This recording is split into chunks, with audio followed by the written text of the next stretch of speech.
ချက်လောက်စိတ်ကူးကြည့်လိုက်ပါခင်ဗျာအမှုတစ်ခုနဲ့တရားစွဲခံရတယ်တရားသူကြီးကအပြစ်မရှိဘူးဆိုပြီးတော့လွတ်ပေးလိုက်တယ်ဒါနဲ့အတင်းအိမ်ပြန်ရောက်ပြီးတော့ပျော်ပြီးတော့အောင်ပွဲခံနေတဲ့အချိန်မှာပဲရဲတပ်ဖွဲ့တစ်ခုကနေပြီးတော့အဲ့အမှုနဲ့တင့်ကိုပြန်မဖို့ရောက်လာတယ်ဆိုရင်ဒါကဥပဒေနဲ့ညီပါမလား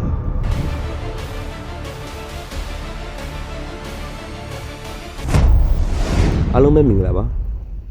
Horizon Pedagogy Channel လေးကနေကြိုဆိုလိုက်ပါတယ်ကျွန်တော်နာမည်ကတော့ဆရာပေါက်လို့ခေါ်ပါတယ်ဒီနေ့မှာတော့ GD Social Studies ရဲ့အရေးကြီးဆုံးအခန်းကဏ္ဍတစ်ခုဖြစ်တဲ့ Double Job Party နဲ့လူတိုင်းမှတ်တတ်ကြတဲ့ Dual Sovereignty အကြောင်းကိုရှင်းရှင်းလင်းလင်းနဲ့ထိမိမိတူတူရှင်းပြသွားမှာဖြစ်ပါတယ် American နိုင်ငံ Constitution နဲ့မှာပါဝင်တဲ့ Amendment 5 မှာ Double Job Party ဆိုတဲ့အကြောင်းလေးရှိပါတယ်များသောအားဖြင့်အဲ့အကြောင်းလေးကိုကျောင်းသားတွေအများစုကနားလည်ဖို့ခက်တယ်လို့ယူဆရတဲ့အတွက်ကြောင့်မလို့ဒီဗီဒီယိုလေးကိုလုပ်ဖြစ်တာပါ Double Job Party အရာလူတစ်ယောက်ကိုဒီအမှုတွေအတွက်နှစ်ကြိမ်တရားပြန်ဆွဲလို့မရဘူးဆိုပြီးမဲ့လို့တစ်ချက်ကြီးမားတဲ့လက်ကွက်တွေလည်းရှိနေပါသေးတယ်။ကျောင်းသားများစုက Double Job Party နဲ့ Dual Sovereignty Doctrine ကိုမှားတတ်ကြပါတယ်။အမေရိကန်မှာကအစိုးရနှစ်ရပ်ရှိတာသိပြီးသားဖြစ်မှာပါ။အစိုးရနဲ့ဗဟိုအစိုးရဆိုတဲ့ Federal အစိုးရရှိပါတယ်။အစိုးရနှစ်ရပ်ရှိရတဲ့ကြောင့်မလို့အဲ့အစိုးရနှစ်ရပ်မှာလည်းတီးခြားအာဏာရှိနေကြပါတယ်။ဥပမာခင်ဗျားမူရစ်တစ်ခုနဲ့ State Court မှာအမှုရင်ဆိုင်ရပြီးတော့လွတ်တော်ရဲဆိုပါလို့ဒါပေမဲ့အဲ့ဒီပြည်မှုက Federal Law ကိုပါချိုးဖောက်တာဆိုရင် Federal Government ကခင်ဗျားကိုအဲ့ဒီအမှုနဲ့ထပ်ပြီးတော့တရားစွဲလို့ရပါတယ်ဒါ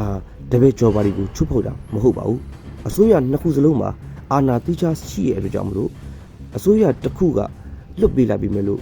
အကြီးဆုံးဖြစ်တဲ့ Supreme Court Federal တရားရုံးတွေမှာလည်းထပ်ပြီးတော့တရားစွဲဆိုတာမျိုးခံရနိုင်ပါတယ်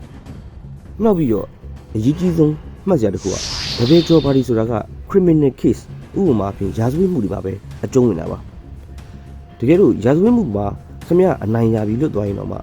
မျက်နှာသူဘက်ကနေပြီးတော့ civil case ဆိုတဲ့တရားမမှုနဲ့ရော်ကြီးအောင်ထပ်ပြီးတော့တရားစွဲလို့ရပါတယ်ဒါကြောင့်ရာဇဝတ်မှုမှာလွတ်ပြီမဲ့လို့ရော်ကြီးတွေတန်းနဲ့ချီပြလိုက်ရတဲ့အမှုတွေလည်းအမေရိကန်မှာအများကြီးရှိပါတယ်